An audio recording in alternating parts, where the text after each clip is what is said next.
Bem-vindos a mais um vídeo do canal, eu sou a Jessie, aqui a gente fala de literatura e vida acadêmica e hoje eu quero conversar com vocês sobre Damien, do Hermann Hesse. É um clássico da literatura alemã e eu acredito que é Hesse que pronuncia, né, o sobrenome do autor. Para quem não conhece, eu talvez já tenha ouvido falar, ele é o mesmo autor de O Lobo da Estepe, Siddhartha também, por exemplo. E esse autor, ele é muito consagrado, ele virou um clássico, né, da literatura do século XX, uma literatura moderna. E o Hesse também recebeu, ele foi laureado com o Prêmio Nobel de Literatura em 1946. E uma coisa que eu quero destacar para vocês, antes de falar desse livro, aqui na orelha da capa tem uma fala do Thomas Mann, outro prêmio Nobel da literatura alemã do século XX, né? Ele recebeu o prêmio Nobel em 1929. E aí tem um trecho de um ensaio do Mann que ele fala sobre o Hesse, principalmente Damien. Eu vou ler aqui para vocês.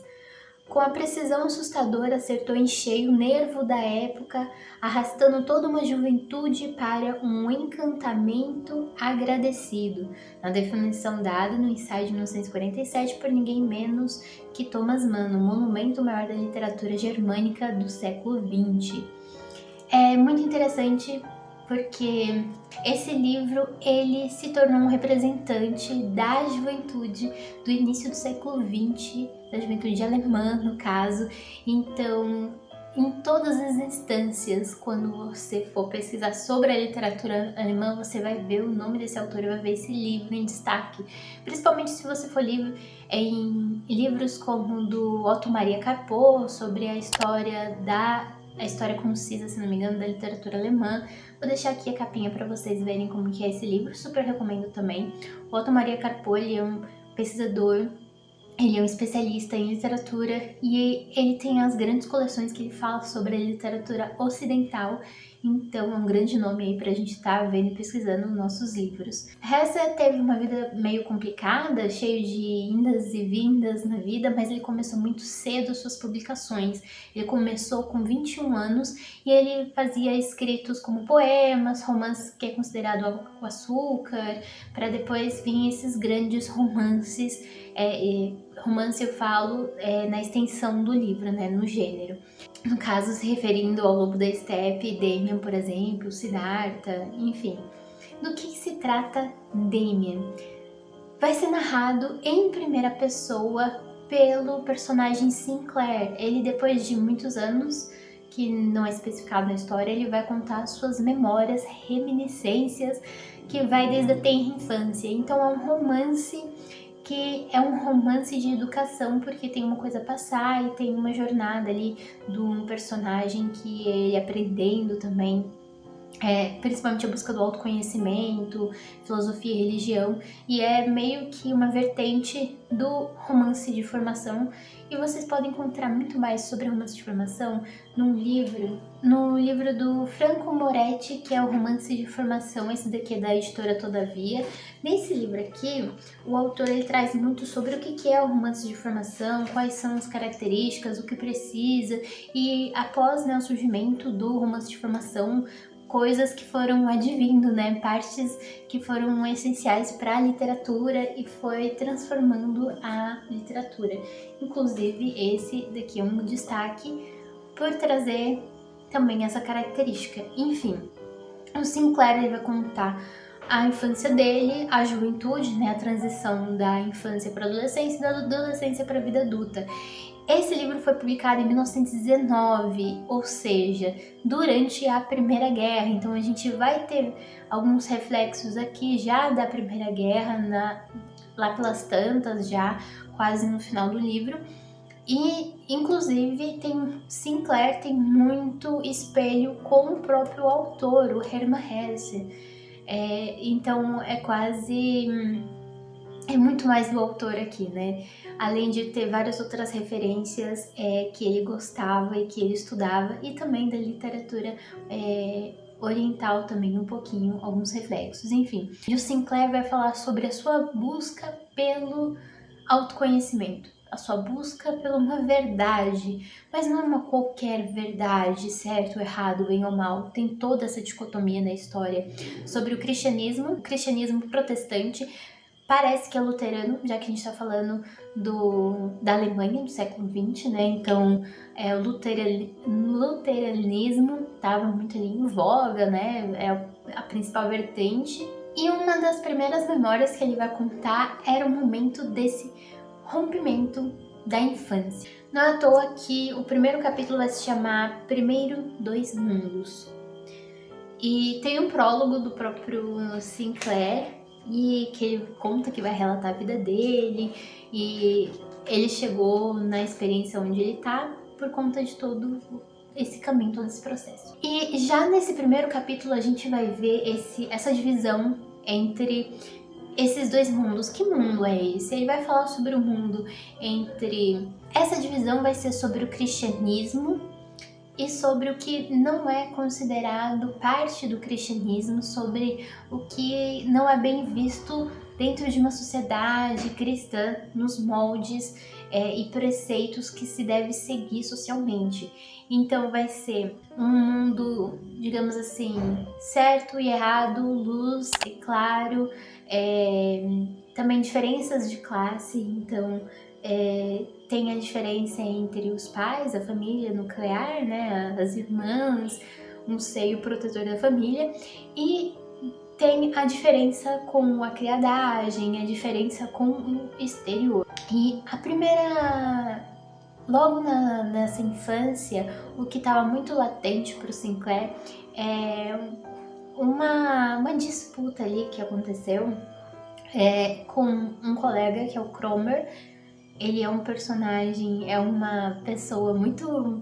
Assim, ele é um bully da escola, é um valentão, e ele tava ali junto com o Sinclair e uns colegas de escola, e a primeira coisa que acontece é sobre contar vantagem, o que fez, o que não fez, até que o Sinclair fala que roubou umas maçãs de uma fazenda, só que ele não roubou. Só que ele quer contar vantagem, então ele vai contar essa vantagem até com que todo mundo acredite. Ele vai inventando mais ainda história, vai colocando detalhes, até que o Cromer, ele vai chantagear o Sinclair, falando que se ele não pagar determinada quantia, ele vai contar pra polícia, vai contar pros pais dele, pros professores, vai contar pra todo mundo.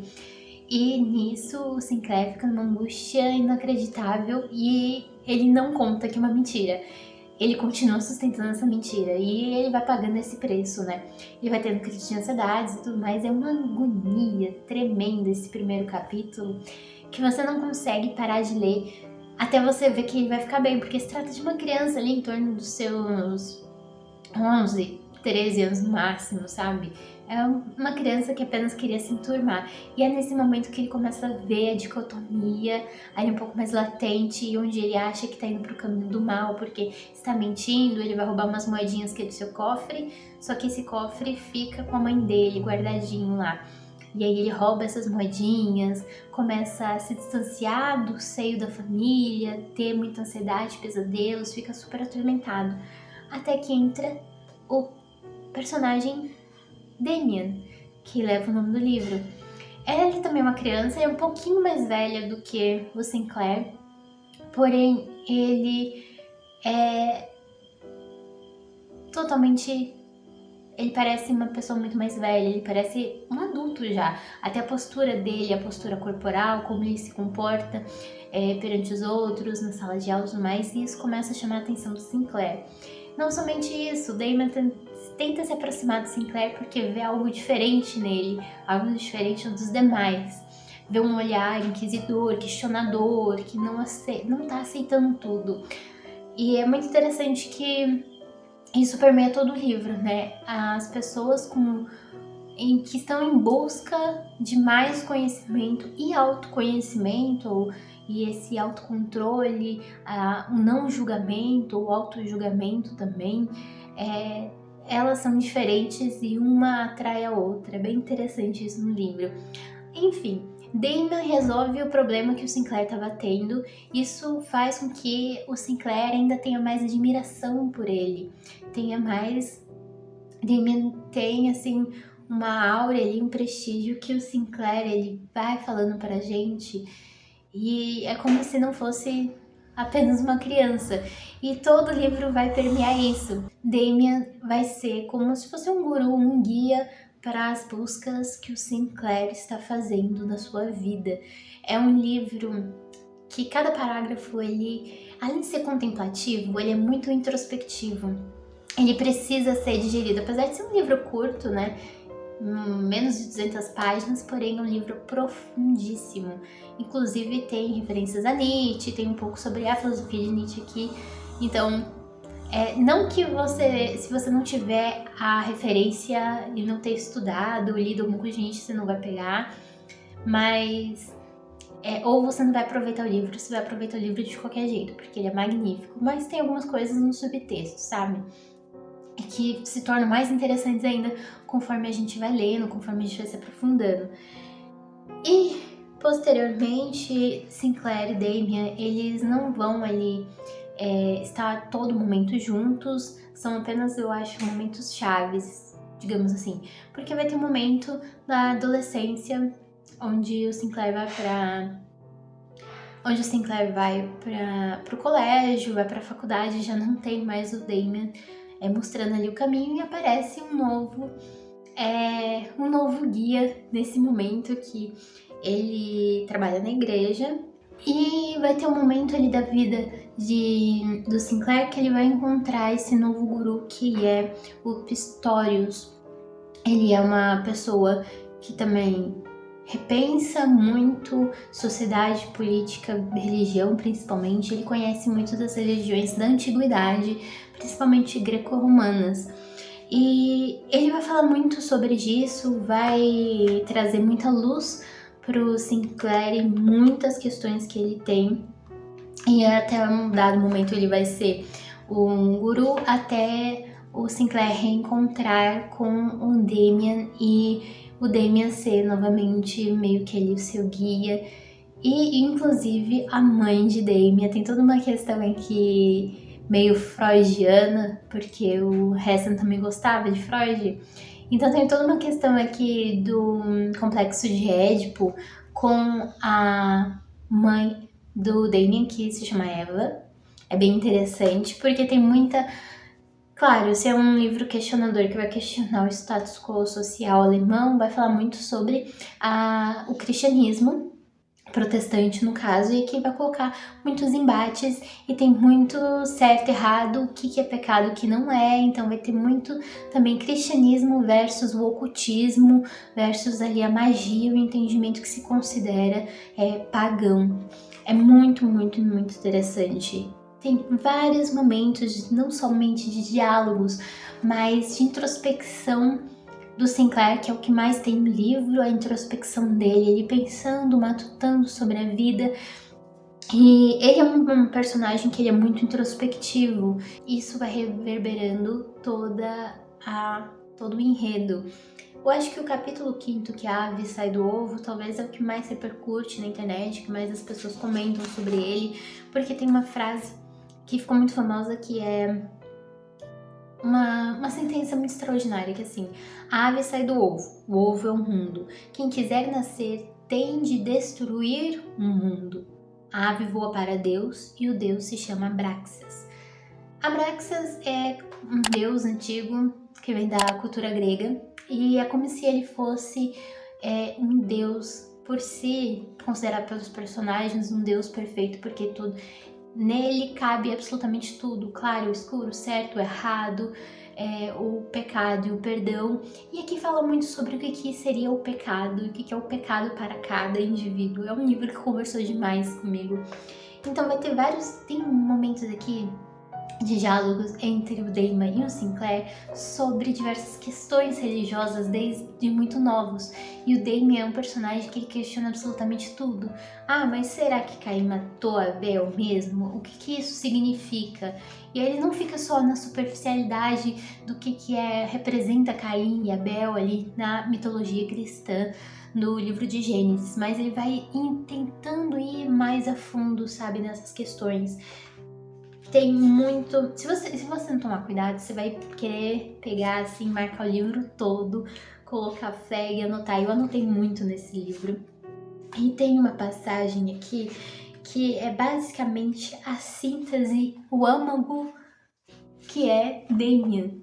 Eu vou ler aqui pra vocês, nessa edição aqui, tá na página 138. O que verdadeiramente me fazia bem era o progresso do conhecimento de mim mesmo, minha confiança crescente em meus próprios sonhos, ideias e intuições, a revelação, cada dia mais clara, do poder que em mim mesmo levava. Então é basicamente a força dele interior, né? Ele se descobrindo, mediante também a ajuda de outras pessoas, mas esses guias não vão dar pitaco sobre o que ele deve seguir, como ele deve fazer, quem ele deve ser. Ele tem que buscar por si próprio. Tem aqui um método muito socrático sobre algumas coisas, então tem bastante referência à cultura grega também e à filosofia ocidental de forma geral, principalmente aqui o pensamento socrático e a inspiração. Só que isso é um subtexto, não tá exatamente no texto, né? A gente vai pegando pelas entrelinhas. Essa inspiração do pensamento, da autodescoberta e de você sempre estar se questionando e buscando ir atrás, e essa inspiração do daimon, do grego, né? Que seria como se fosse o deus menor, mas para Sócrates seria meio que o seu pensamento ali, as coisas mais internas dele. É muito, muito interessante. Aqui também fala sobre muitos sonhos que o Sinclair tem, o significado dos sonhos e o significado não somente dos sonhos para o Sinclair, mas também para o próprio Damien, para a mãe dele, né? Porque cada uma dessas pessoas que estão na autodescoberta, elas sonham com coisas que podem ser reveladoras, e também o sonho traz muito sobre o seu subconsciente. Então, através do seu inconsciente, você pode guiar o seu consciente conscientemente. Parece confuso, mas tem ali um quê de Freud, tem também tem uma passagem que na página 168 que eu me apaixonei muito, que na descoberta, na autodescoberta, nesse processo, a gente também vai descobrir outras coisas. É aquele famoso, você precisa se amar para você conseguir amar outras pessoas, porque se você não se ama, se você não se respeita, como você vai dar o amor a outras pessoas? Como você vai ter a capacidade de conseguir chegar até as outras pessoas?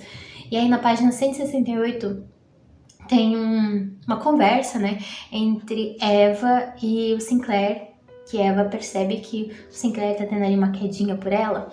Aí ela diz uma coisa que é assim: o amor não deve pedir, tampouco exigir. Há de ter a força de chegar em si mesmo a certeza e então passa a atrair em vez de ser atraído. Sinclair, seu amor agora é atraído por mim. Quando chegar a atrair-me, então atenderei. Não quero ser uma dádiva, mas uma conquista. Enfim, conforme a gente vai avançando na leitura, a gente vai vendo que... Eu acho que desde o primeiro parágrafo, na verdade, que a gente lê, a gente vê a profundidade do livro. Porque tem parágrafos que você quer ler pelo simples fato de temer perder alguma coisa, não ter absorvido tudo completamente. E esse livro com certeza vai ter uma releitura em breve, porque não basta ler uma vez.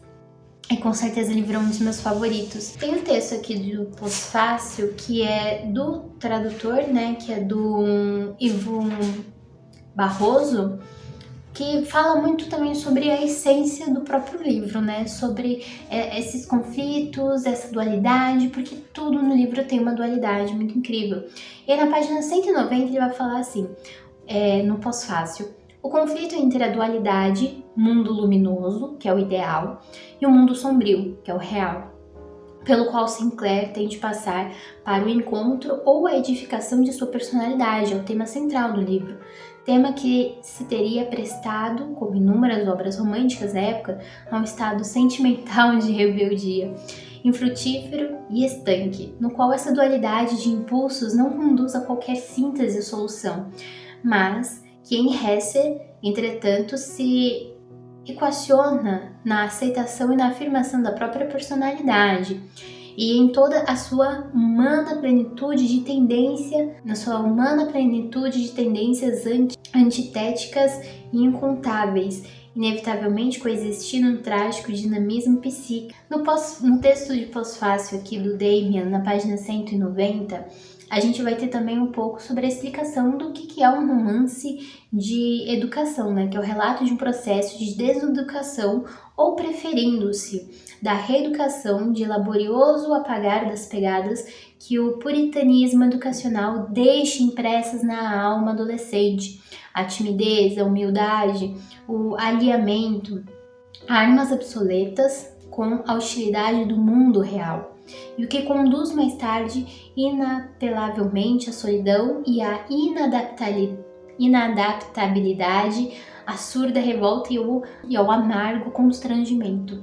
É muito interessante porque conversa muito com a sociedade da época, sobre o puritanismo, sobre a sociedade ser extremamente fixa e rígida, e o Sinclair vai falar também sobre isso nas suas narrativas, né? Ele vai contar isso nas suas memórias.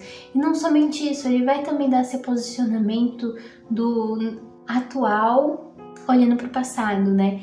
Atual que eu digo em referência ao personagem, ao tempo que ele está escrevendo. Então, basicamente, ele toda hora vai questionar a sociedade e toda hora Sinclair e Damian vão achar que o mundo está precisando se renovar, que haverá alguma coisa muito grande que vai fazer com que o mundo velho se destrua para surgir um novo mundo. É muito interessante que tem isso de tradição versus modernidade, e que a modernidade ainda precisa do velho para existirem, e tem todo um embate filosófico lá pelas tantas, ao fim, ao cabo desse livro.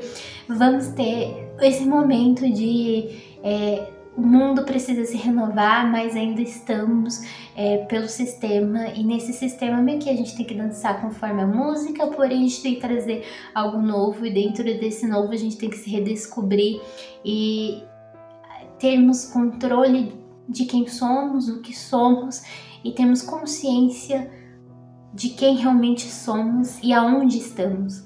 Eu sei, parece uma viagem assim muito doida, mas é extremamente interessante e é um livro com uma escrita maravilhosa. É o primeiro livro que eu leio do Hermann Hesse e eu me apaixonei pela escrita dele, a forma como ele toca o leitor e tudo como é extremamente poético. E a escrita é extremamente fluida, a escrita ela é extremamente conectiva e impressionante como o Sinclair se conecta com a gente. Então, é o próprio personagem contando a sua história, narrando a sua história, suas lembranças, seus pensamentos e trazendo isso de uma maneira fácil para se conectar com o leitor. Então, foi um livro maravilhoso para mim e que causou muito com o momento que eu tô também. Então, assim, é indescritível e, assim, é um livro perfeito. Super recomendo a leitura. Bom, gente, o vídeo é esse. Eu espero que vocês tenham gostado. Eu espero que esse vídeo tenha incentivado vocês a lerem um pouco da literatura alemã e também a lerem Damian, porque Damian é um livro maravilhoso, é um livro muito gostoso de ser lido e eu recomendo demais a leitura para vocês. Muito obrigada por terem assistido até aqui. Não esqueça de curtir o vídeo, compartilhar, para que possamos acessar ainda mais pessoas e falar ainda mais da literatura. Um beijo e até o próximo vídeo!